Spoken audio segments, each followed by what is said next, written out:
Alright, so in that particular chord, I'm going to draw the box around it. We've got the 2-4-6, right?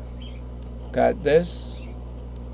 We're looking at this chord here that we made. Wow, that is such a cool chord. Where's the box that it's in? Well, since it transverses into this box, it's not in that, this chord isn't in that box or that one. So it's got to be encompassed by, or encapsulated by, the G, R, C4, D5 box. Now, you know that the G, alright, is this shape. You see the yellow notes there? Yellow notes right top and bottom there. Top and bottom. That's the G shape. Alright, so it goes from the 6th to the root, always. G always starts on the 6th. The C is the 4th. So the C always starts on the 2nd up from the root, so it would be 4-6 root. There's the C shape, and then the D shape is the 5 here. We're not showing the 7, but the 7 is the 3rd of 5. So it's the B is the 3rd of G. So this is the cage that we're working with. Now, notice there's only one. All right, if I circle out this cage, there's a couple of minors there. All right, this C2 minor 2-4-6 seems to be involved with this cage, because you see the C shape there. So this isn't it. It's this one. It's the A minor shape, 6-2-4-6. So this is an important thing to know about A minor. One of the reasons why A minor sounds so good is because you're always hitting that open string instead of just.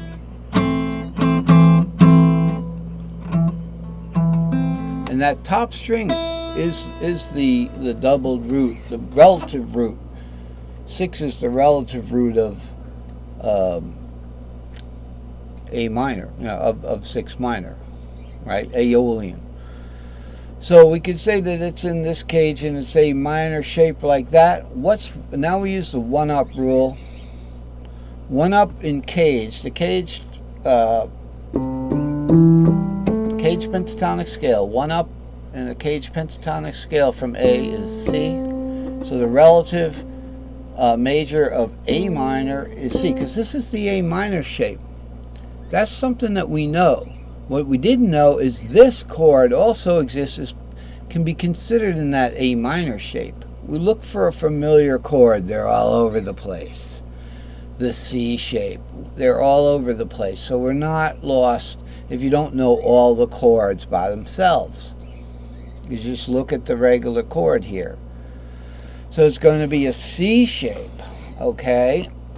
Now, the rule is that the Dorian goes to the 4th, so it's going to be C4 right here. All right, so that means that over this A minor here, and everybody knows this anyway, we play this C.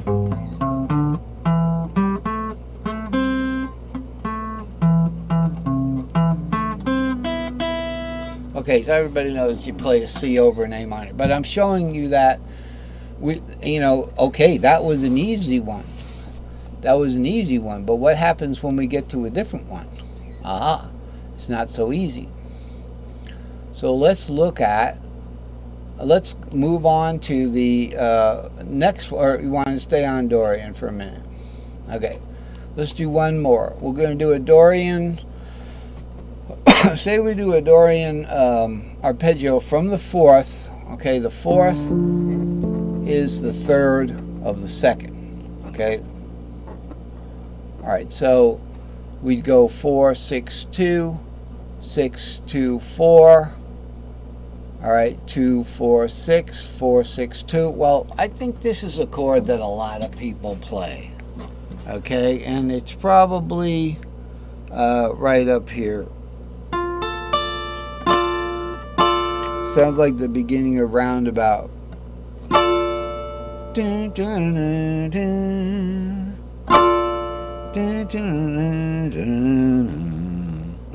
and around the lake. Alright, so that I try not to refer to too much rock and roll. So anyway, so we got the 4th, 6th, and the 2 here. Okay? The question is, what does this belong to? Alright, so remember the Dorian rules, it goes to the 4th. Okay, so it's going to be part of a G4, because that pretty much encompasses this. Alright, remember, because we started our arpeggio here. So we've got that point. Now here's an E shape. Now this is more important. Back up a minute before we say it's part of the G4. Here's an E shape. 6, 2, 4. Alright. So starting C from the 3, I'm going to take my capo off. I can get this on my guitar, okay? So it's 6, 2, 4. Right there. That is an E minor shaped chord. It's actually a D minor. They're all D minors in the key of C. They're all 2 minors. Every one of these says 2 minor. And look what this says, C, A, G, E, D. Cage works for minors, but I don't know how it works. You have to go to the next major up. So D would go to C, all right, and 3 would go to, 2 would go to 3, all right. Now that's kind of strange. I forget how that means, but these numbers actually work additionally. So you take the next cage shaped up. So the 2 we go to the 3, all right, but the 3 goes to the 4 because of the little EE. Okay, that the 4 is a major version of the 3. Remember that from chart 61 where instead of cage we had C, A, little g, big G, A, and then C minus, then C. That's where that comes from. So the 2 actually can be looked at as going to a 4. Anyway, but certainly the E shape, the E minor goes to the G. Alright, so where's our G? Right here, right? Remember, it goes to the 4, E goes to the G. So this is definitely our box here, right here. We must be finished now. It's definitely our box that we play that in.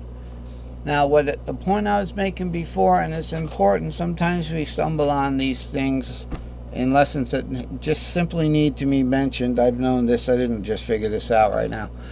And that is that these 3 notes here that are played on a bar, they're played on a bar, okay? Okay, remember I was doing this up here? Well, this is down here, I have it on my guitar. They are also kind of considered part of an E minor. So that's the important point. These are chords I never saw before until I started doing arpeggios. You know, I only look for the familiar, but remember, look for the familiar, you know, and then realize what cage it's in. The Dorian always goes to the 4th, okay? So you got to identify the tri-pentatonic cage. Alright, let's look at the Phrygian. Alright, the Dorian was this.